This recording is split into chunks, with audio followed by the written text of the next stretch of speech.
My name is Paula Randall, and my current involvement with early childhood education is moving forward to complete my associates and my employment with the Head Start program.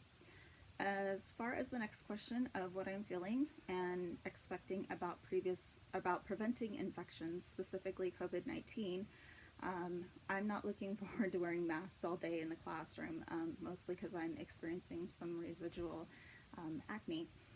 I do, however, accept that masks are necessary right now. Um, we now have some new protocols in place for COVID, and some are required to be performed in a specific sequence. Um, Many of us are feeling anxious about unintentionally missing a step in order to keep up with the children or being pulled away by a parent's question or concern. We've discussed as a team the importance of looking out for each other to ensure that each precaution is performed in sequence. We are assessing risk by temperature checks for each person who enters the building, employees included. Anyone presenting a fever is to leave the building for a 24-hour period. If a family member of a healthy child is found to have a fever, then that healthy child goes home too. A health check is done and a series of quick questions are asked, like, is anyone in your home sick? Next, everyone washes their hands before entering the classroom. All adults wear a mask. It is optional for children under 5.5 to wear one. We have limitations on toys we are pulling out, like no fabric dress-up clothes or stuffed animals.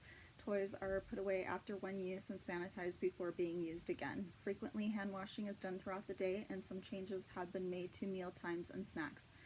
Some of these changes are children no longer plating their own food. Milk now comes in individual size servings, and seconds are only offered once. Every 6 weeks, evaluations are being made about precautions. One thing I would add to this chapter would be how to prevent stigmatizations after illness or infectious infestation has occurred. I know for things like head lice, sending home the facts like lice prefer clean heads over dirty heads, and talking about how anyone can get it, along with the steps to get rid of it, helps children and families not to feel ashamed should they end up with the unwanted little visitors. In other words, normalizing to prevent the negative effects of stigmatization. This got me thinking about COVID and how we are going to normalize contracting it and recovering from it should an employee or family member we provide services for contract it. We have a standard for head lice, but COVID being so new, alongside a diversity of haphazard symptoms, it's hard to know where to begin. I'm sure in time standards and guidelines will be set, but I think it's important that we start having this conversation now since 6 million people already have been infected. I decided on 3 questions. What does a person experience when they have the COVID? What does a person experience psychologically after COVID-19? And what are the risks of stigmatization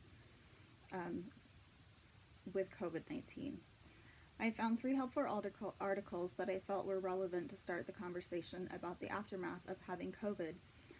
I'll post the links in the parking lot if you'd like to go over them later. I felt the first step would be to understanding what happens when you have COVID.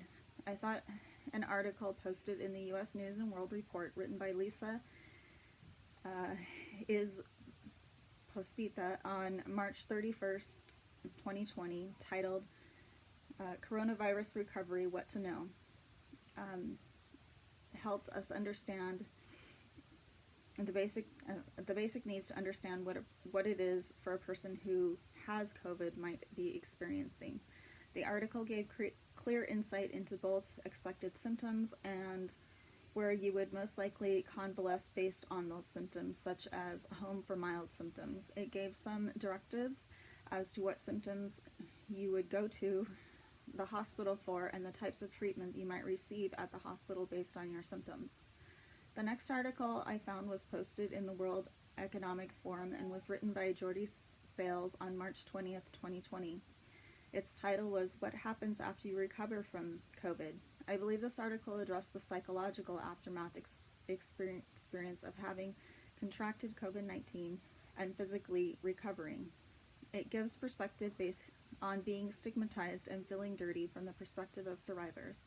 I felt this was an important piece to understand before we set follow-up guidelines. The last article I found discussed the actual stigma of COVID-19 and what negative impacts stigmatizing specific diseases have had in our history. The article was put out by Illuminations and was written by Dr. Jeff Livingston on August 14, 2020. Its title was COVID-19 Shaming: How the Blame Game Hurts Us All. It was a short article and should only take about 6 minutes to read, but I felt it was really important that we understand what can happen when a disease is stigmatized. Thank you for listening.